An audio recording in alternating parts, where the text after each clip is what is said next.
2022년 6월 워싱턴의 연단위에서 제롬 파월은 단호한 표정으로 말했다. 우리는 물가를 반드시 2%로 되돌려 놓을 것입니다. 그 순간 나는 모니터 너머로 그의 눈빛을 오래 바라봤다. 그 말은 선언이 아니라 경고였다.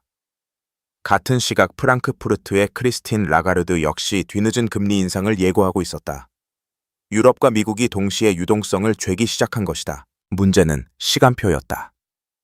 파월은 인플레이션을 잡기 위해 기준금리를 0%대에서 단숨에 0.75%포인트씩 끌어올렸다. 시장은 즉각 반응했다. 달러 인덱스는 급등했고 원달러 환율은 1,400원을 위협했다. 서울의 채권 딜러들은 새벽까지 전화를 붙들고 있었다. CDS 프리미엄이 미세하게 꿈틀거렸다. 그 무렵 서울에서는 이창용이 첫 기준금리 결정을 앞두고 있었다. 나는 그 질문이 머릿속을 떠나지 않았다. 미국이 속도를 올릴 때 한국은 같은 보폭으로 뛸 수 있을까? 아니면 이미 출발선이 달라진 게임이었을까? 당신이라면 어떤 선택을 했을까? 스톱. 나는 2022년 7월에 한국은행 금융통화위원회 회의록을 다시 읽었다. 이창용은 사상 처음 빅스텝을 단행했다. 기준금리를 한 번에 0.5%포인트 올리는 결정이었다. 불과 몇 주 전 제롬 파월이 자이언트 스텝을 밟은 직후였다. 속도의 문제였다. 미국의 금리는 이미 한국을 추월하고 있었고 금리 역전은 자본 유출의 불안을 자극했다. 환율은 즉각 반응했다. 원달러 환율은 1,300원을 넘어섰고 외국인 자금은 채권 시장에서 빠르게 이탈했다. CDS 프리미엄이 40bp를 넘나들며 시장은 작은 신호를 과장했다. 나는 그 장면이 1997년의 어느 겨울을 닮았다고 느꼈다. 그해 가을 당시 경제부총리였던 강경식은 외환 보유고가 충분하다고 말했지만 현실은 달랐다. 결국 대통령 김영삼은 IMF 구제금융을 요청했다. 정책의 속도와 시장의 속도가 어긋날 때 위기는 조용히 자란다. 2022년의 한국은 IMF 시절과 달랐지만 한 가지는 같았다. 금리와 환율의 시간표가 외부에서 정해지고 있었다는 점이다. 우리는 이번에도 뒤쫓는 입장이 아니었을까? Continue. 나는 금리라는 숫자가 어떻게 한 나라의 일상을 바꾸는지 오래 추적해왔다. 제롬 파월이 기준금리를 4%대까지 끌어올리자 달러는 전 세계 자금을 빨아들이는 블랙홀이 됐다.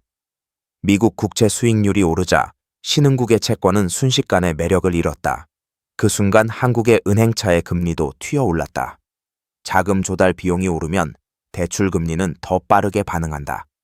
이것이 금리 충격의 1차 경로다. 2차 경로는 환율이다. 달러 강세는 원화 약세를 부르고 수입 물가는 상승한다. 에너지와 곡물 가격이 오르자 기업의 비용 구조는 급격히 악화됐다. 나는 그해 가을 한 중소 제조업 대표가 이제는 환율이 더 무섭다고 말하던 표정을 기억한다. 이 과정은 낯설지 않다. 2018년 터키에서 레제프 타이프 에르도안은 금리 인상을 거부했고 중앙은행 총재였던 무라트 채팅카야를 경질했다. 시장은 즉각 리라화를 던졌다. 환율은 폭등했고 CDS는 치솟았다. 금리를 외면한 대가는 통화 가치의 붕괴였다. 한국은 금리를 올렸지만 속도와 체력의 차이가 문제였다. 당신은 금리 1%포인트가 가계에 어떤 무게로 내려앉는지 체감하고 있는가? Continue. 나는 2010년 아테네의 거리를 떠올린다. 그해 봄 그리스 총리 요르요스 파판드르는 국가 재정이 통제불능 상태라고 고백했다. 뒤이어 유럽중앙은행 총재였던 장클로드 트리셰는 국채 매입이라는 비상조치를 꺼내 들었다. 하지만 이미 그리스의 10년물 금리는 30%에 근접했고 CDS 프리미엄은 국가 부도를 예고하고 있었다. 정책의 타이밍이 시장의 불신을 따라잡지 못한 순간이었다. 나는 그 장면을 한국의 부동산 시장과 겹쳐본다. 2020년 초저금리와 유동성의 파도 속에서 서울 아파트 가격은 급등했다. 당시 정부는 유동성을 공급하며 경기를 떠받쳤고 팬데믹은 예외라는 분위기가 지배했다. 그러나 2022년 제롬 파월의 급격한 긴축 전환 이후 자금 흐름은 반대로 움직였다.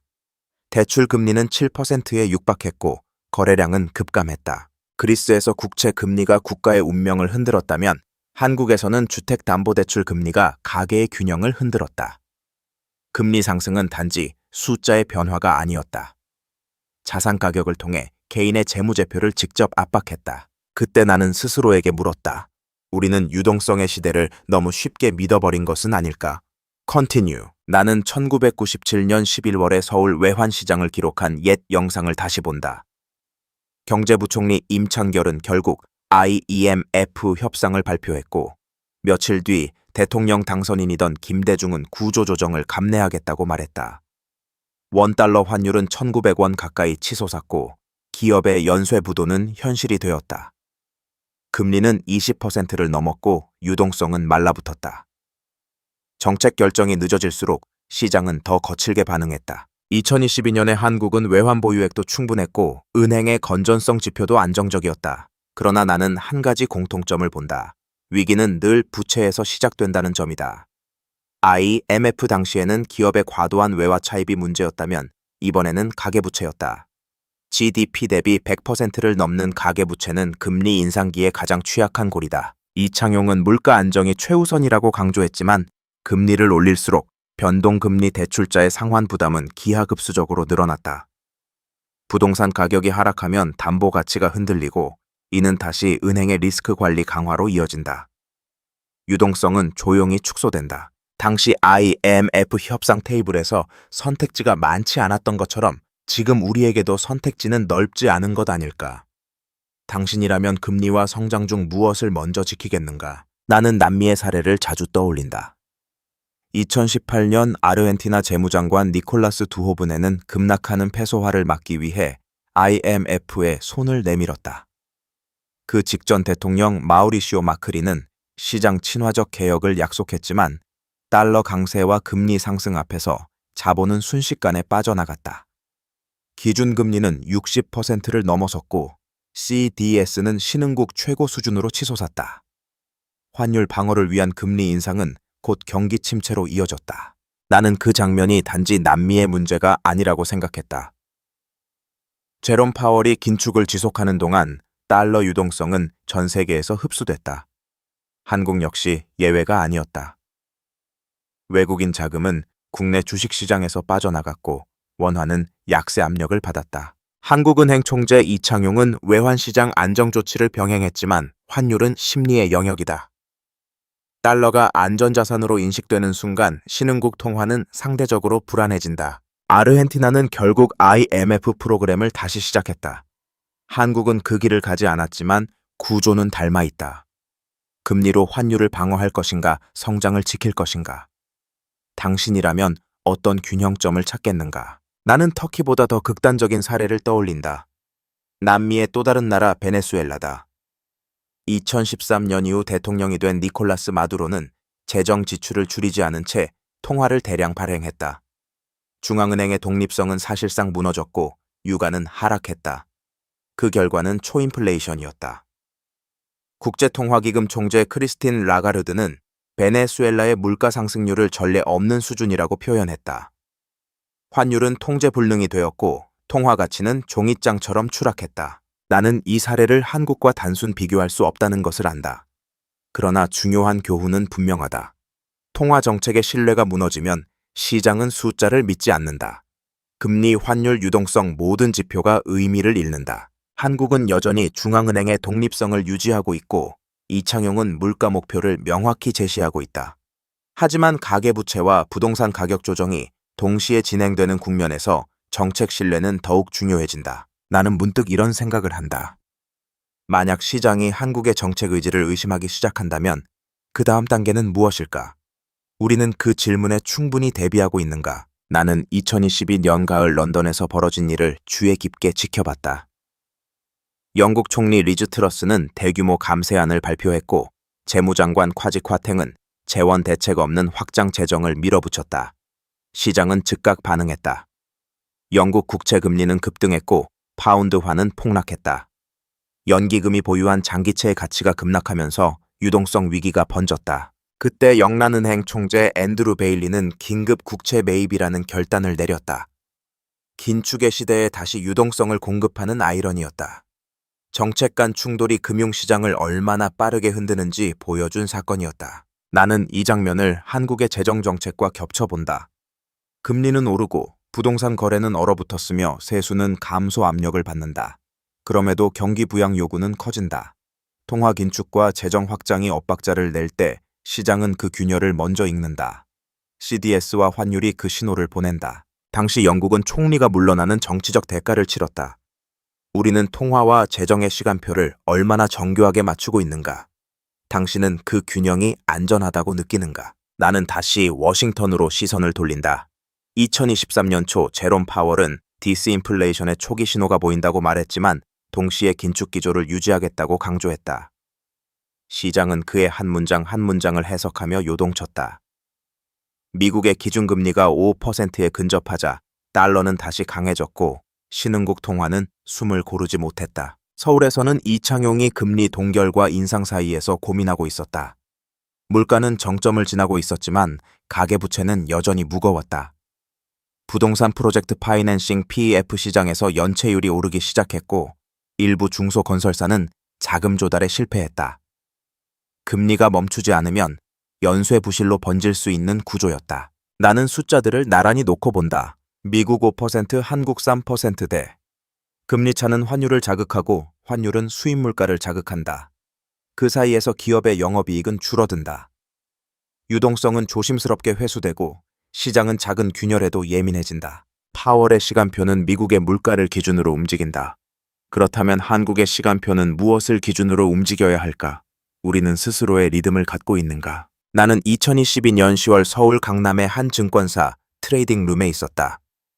레고랜드 사태로 촉발된 채권시장 경색은 순식간에 번졌다.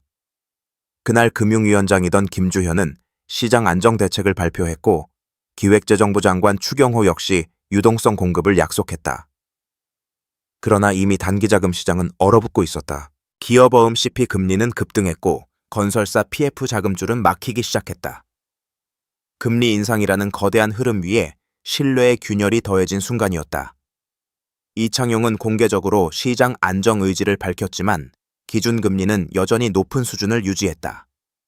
물가와 금융 안정이라는 두 목표가 충돌하는 장면이었다. 나는 그날 밤 한 중소건설사 대표의 전화를 받았다. 은행이 대출 만기를 연장해주지 않는다는 하소연이었다. 정책은 거시적이지만 충격은 항상 미시적으로 도착한다. 유동성이라는 단어가 현실에서는 내일 막아야 할 어음으로 바뀐다. 당신은 기억하는가? 위기는 언제나 큰 숫자보다 작은 약속이 깨질 때 시작된다는 사실을. 나는 2015년 아테네의 국민투표 장면을 떠올린다. 총리 알렉시스 치프라스는 긴축 수용 여부를 국민에게 묻겠다고 선언했다. 유럽중앙은행 총재 마리오 드라기는 그리스 은행에 대한 긴급 유동성 지원을 제안했다. 그 결과는 즉각적이었다. 은행 앞에는 현금을 찾으려는 시민들의 줄이 길게 늘어섰고 자본 통제가 시행됐다. 나는 그 장면을 보며 유동성이라는 단어의 무게를 다시 생각했다. 평소에는 보이지 않지만 사라지는 순간 모두가 체감하는 공기와 같다. 한국 역시 부동산 PF와 저축은행을 둘러싼 불안이 커질 때마다 단기자금 시장의 금리가 먼저 꿈틀거렸다. CDS 프리미엄은 작게 움직였지만 시장 참여자들은 그 신호를 예민하게 읽었다. 이창용은 금융 안정장치를 충분히 갖추고 있다고 강조했지만 나는 질문을 멈출 수 없었다. 금리가 높은 상태에서 작은 충격이 반복된다면 은행의 대손 충당금은 얼마나 버틸 수 있을까? 그리스는 결국 긴축을 받아들였다. 우리는 아직 선택의 기로에 서 있지 않은가? 당신이라면 신뢰와 성장을 동시에 지킬 수 있다고 확신할 수 있는가? 나는 2021년 서울의 부동산 중개업소를 취재하던 날을 잊지 못한다. 초저금리 속에서 대출은 빠르게 늘었고 지금이 아니면 영영 못 산다는 말이 유행처럼 번졌다. 당시 대통령이던 문재인 정부는 수차례 대책을 내놓았지만 유동성의 파도는 강했다. 한국은행 총재였던 이주열은 기준금리를 0%대까지 낮추며 팬데믹 충격을 막아냈다. 그 선택은 필요했지만 동시에 부채를 키웠다. 그리고 1년 뒤 제롬 파월이 긴축의 시계를 빠르게 돌렸다. 금리는 오르고 변동금리 대출자의 이자 부담은 눈덩이처럼 불어났다. 집값은 정체되거나 하락했고 거래는 끊겼다. 부동산은 한국 가계자산의 대부분을 차지한다. 가격 조정은 곧 소비 위축으로 이어진다. 나는 가계의 재무제표를 들여다본다. 자산은 줄고 이자는 늘고 소득은 정체된다. 이 삼각형이 만들어내는 압박은 서서히 체력을 갉아먹는다. 우리는 저금리의 시간을 당겼었던 것은 아닐까? 그렇다면 지금의 긴축은 그 대가를 치르는 과정일 뿐일까? 당신은 이 흐름이 어디까지 이어질 것이라 생각하는가? 길게 늘어놓고 바라본다. 2022 연원 달러 환율이 1,400원에 근접했을 때 시장은 단순한 숫자 이상의 의미를 읽었다. 제롬 파월의 긴축이 이어지는 한 달러 강세는 구조적이라는 판단이었다. 같은 시기 일본은행 총재였던 구로다 하루히코는 초완화 정책을 고수했다. 엔화는 급락했고 아시아 통화 전반이 압박을 받았다. 한국은 그 중간에 서 있었다. 이창용은 금리 인상으로 대응했지만 미국과의 금리 차는 완전히 해소되지 않았다. 환율 상승은 수입 물가를 밀어올렸고 기업의 원가 부담은 커졌다. 반도체 수출이 둔화되자 경상수지 흑자 폭도 줄어들었다. 나는 여기서 중요한 연결고리를 본다. 환율은 단지 외환 시장의 문제가 아니다. 수입 물가 화살표, 소비자 물가 화살표, 기준금리 화살표, 대출이자 화살표, 소비 위축으로 이어지는 사슬의 출발점이다. CDS 프리미엄이 크게 오르지 않았다는 사실이 안도감을 주지만 시장은 언제든 방향을 바꿀 수 있다. 당신은 환율이 안정되면 모든 것이 회복될 것이라 믿는가? 아니면 이미 체력은 상당 부분 소진된 상태라고 느끼는가? 나는 2023년 초 워싱턴에서 열린 IMF 회의를 떠올린다. 연단에선 IMF 공재 크리스탈리나 거르기에바는 세계 경제는 분절화의 시대로 들어섰다고 말했다. 그 옆에서 미 재무장관 제닛 옐런은 공급망 재편과 통화 긴축의 병행을 강조했다. 금리와 지정하기 동시에 세계 자본의 흐름을 바꾸고 있었다. 나는 이 장면을 보며 한국의 수출 구조를 떠올렸다. 반도체, 자동차, 배터리, 글로벌 유동성이 축소되는 국면에서 수요가 둔화되면 한국 경제의 성장률은 즉각 압박을 받는다. 금리는 높고 환율은 불안하며 외부 수요는 약해진다.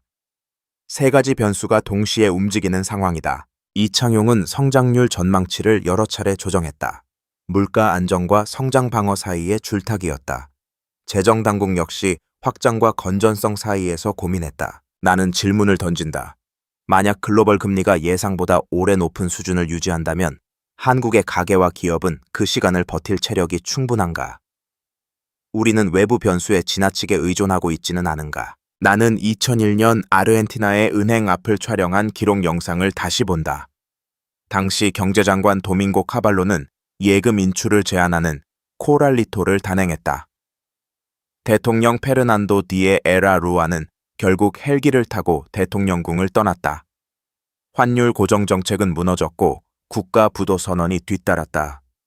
정책의 신뢰가 붕괴되자 자본은 국경을 넘어 도망쳤다. 나는 이 장면을 과장해 한국에 대입하려는 것이 아니다. 다만 구조를 보려는 것이다. 환율을 방어하기 위해 금리를 급격히 올리면 경기가 무너지고 경기를 살리기 위해 금리를 내리면 통화가 흔들린다. 그 균형이 무너지면 CDS는 급등하고 자금은 단기 시장에서부터 마른다. 제롬 파월의 정책은 미국 경제를 중심으로 설계된다.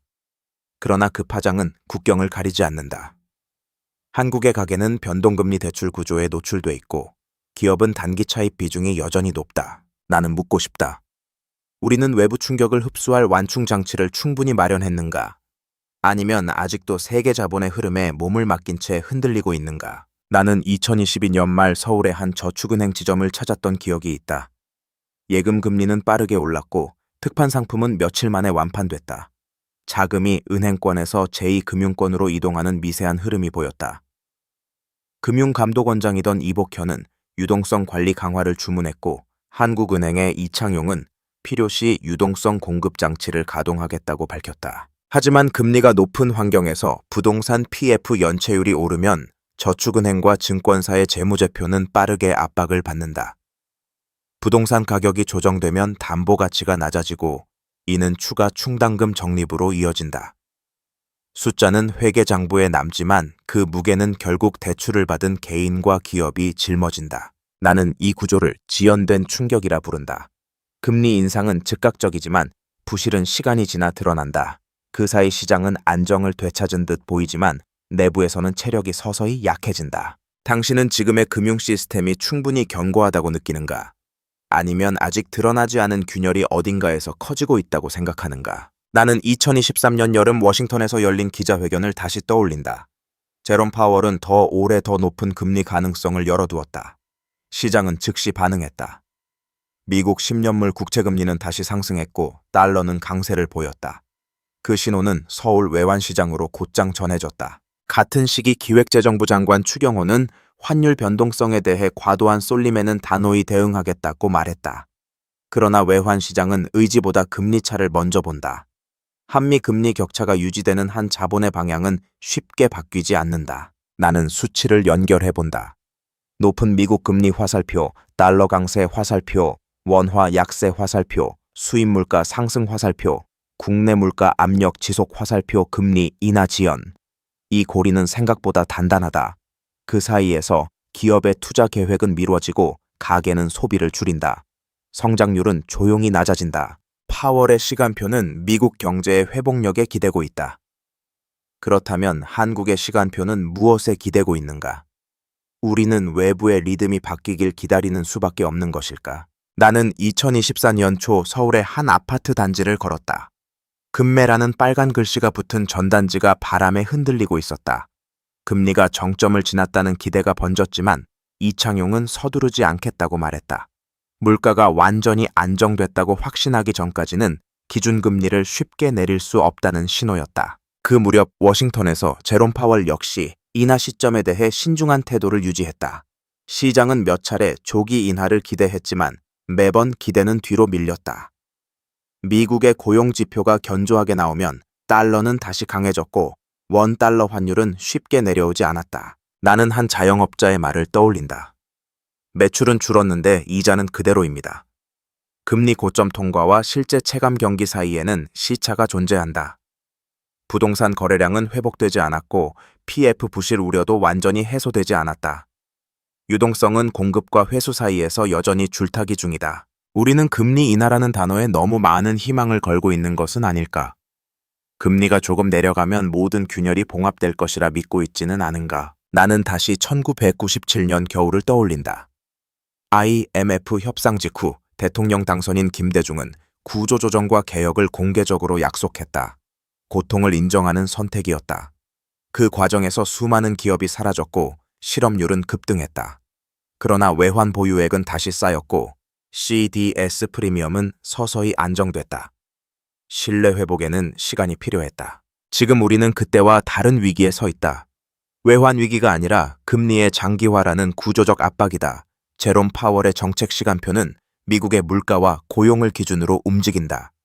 그 결과 만들어진 고금리 환경은 한국의 가계부채 부동산 시장 기업 차입 구조를 동시에 시험하고 있다. 나는 숫자를 넘어 흐름을 본다. 금리 화살표, 환율 화살표, 물가 화살표, 소비 화살표, 성장. 이 사슬이 완만하게 풀릴지 아니면 어딘가에서 다시 끊어질지 아직 알 수 없다. 중요한 것은 우리가 그 연결 구조를 이해하고 있는가 하는 점이다. 만약 금리가 예상보다 오래 유지된다면 당신의 가계와 당신의 자산은 어떤 선택을 해야 할까? 우리는 이번에는 시간표를 스스로 조정할 수 있을까? 나는 제롬 파월을 다시 떠올렸다. 그의 시간표는 미국의 인플레이션을 향해 정확히 맞춰져 있었다. 반면 서울에서 이창용이 마주한 현실은 가계부채 부동산 환율이라는 복합 방정식이었다. 한국 경제의 흐름이 어긋났다는 말은 단순히 금리 차이를 의미하지 않는다. 미국은 높은 금리를 감내할 체력을 갖고 있지만 우리는 부채 비율이 높고 수출 의존도가 크다. 금리가 길어질수록 소비는 위축되고 기업의 투자 계획은 보수적으로 바뀐다. 유동성은 과거처럼 쉽게 풀리지 않는다. 나는 학생들에게 이렇게 말했다. 위기는 방향을 바꿀 때보다 속도가 어긋날 때 시작된다. 정책 결정 화살표 시장 반응 화살표 개인의 삶. 이 연결 고리를 이해하는 사람만이 대비할 수 있다. 이제 질문은 남는다. 우리는 파월의 시간표를 기다릴 것인가? 아니면 한국만의 체질을 바꾸는 선택을 할 것인가? 당신이라면 어떤 준비를 시작하겠는가? 나는 이 긴 기록을 마치며 다시 숫자 대신 사람을 떠올린다. 2022년 가을 워싱턴에서 제롬 파월은 고통을 감수하더라도 물가를 잡겠다고 말했다. 그 말은 미국 경제의 신뢰를 지키기 위한 선택이었다. 서울에서 이창용은 물가 안정과 금융 안정을 동시에 언급했다. 두 사람의 발언은 비슷해 보였지만 출발점은 달랐다. 한국은 이미 높은 가계부채와 부동산 의존 구조를 안고 있었다. 금리가 오르자 이자 부담은 즉시 가계의 현금 흐름을 압박했고 소비는 둔화됐다. 환율이 오르면 수입 물가가 자극되고 이는 다시 금리 인하 시점을 늦춘다. 이 순환은 생각보다 길다. CDS가 안정적이라고 안심할 수 없는 이유다. 위기는 종종 조용히 진행된다. 나는 경제를 오래 추적해왔지만 한 가지는 분명하다. 정책의 시간표가 어긋날 때 가장 먼저 흔들리는 것은 취약한 개인의 삶이다. 그리고 그 균열은 통계에 늦게 반영된다. 그래서 나는 당신에게 마지막으로 묻고 싶다. 우리는 지금의 고금리 시간을 단순한 지나가는 국면으로 볼 것인가? 아니면 구조를 바꾸라는 신호로 받아들일 것인가? 당신이라면 어떤 선택을 기록하겠는가? 나는 이 시점에서 잠시 멈추어 생각한다. 2023년 서울의 겨울 많은 사람들이 금리가 높다는 불평을 반복하고 있었다. 그러나 그 불평 속에서 나는 하나의 중요한 질문을 다시 떠올린다. 우리는 과연 이 금리를 지나가도록 두기만 할 것인가? 아니면 이것을 기회로 바꿀 수 있을 것인가? 금리가 높아지면 가계의 대출 상환 부담이 커진다. 부동산 시장은 침체되고 소비는 위축된다. 그럼에도 불구하고 금리가 높은 상황에서 기업과 개인이 어떻게 자금을 운용할지에 따라 그 피해를 최소화할 수 있다. 예를 들어 최근 몇 년간 한국의 기업들은 유동성 위기에 대비해 자본 구조를 다소 개선했다. 그러나 그 외의 가게나 개인들은 여전히 빚을 지고 있다. 이 구조적 차이는 시간이 지나면서 더욱 뚜렷해질 것이다. 하지만 그런 상황 속에서도 기회는 존재한다.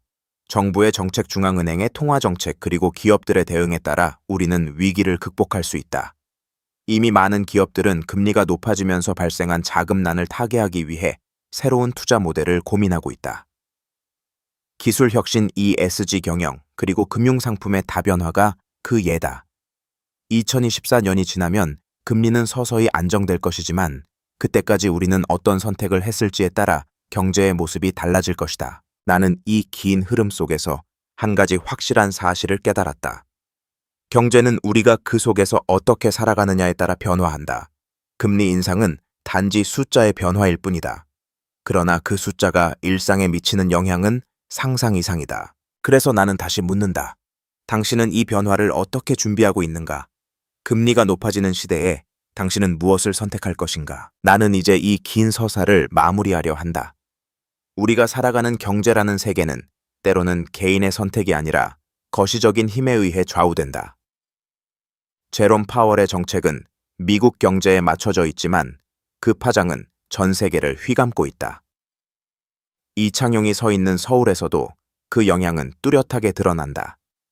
우리는 이제 그 시간표에 맞춰 나아가야 할지 아니면 새로운 방향을 모색할지 선택해야 하는 기로에 서 있다. 금리는 단순한 숫자가 아니다.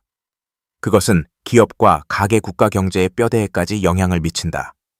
1997년 IMF 외환위기. 당시 우리는 금리가 얼마나 빨리 상승하고 어떻게 그에 적응했는지 생생하게 기억하고 있다.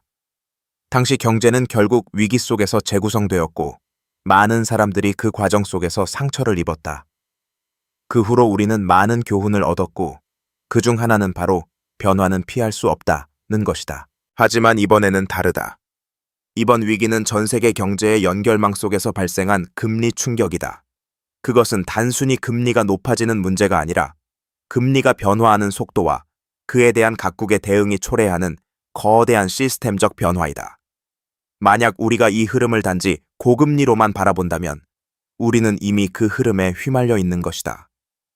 그 대신 우리는 이 시간을 통해 시스템을 점검하고 개인과 기업의 선택을 더욱 신중하게 조율할 필요가 있다. 나는 마지막으로 당신에게 묻는다. 금리가 지나가면 모든 것이 원래대로 돌아올 것이라고 믿는가? 아니면 이번 시간을 거쳐 우리는 더 나은 미래를 향해 나아갈 준비를 해야 한다는 신호를 받고 있는 것인가? 이 질문에 대한 답은 어쩌면 앞으로의 경제 흐름을 결정짓는 중요한 이정표가 될 것이다.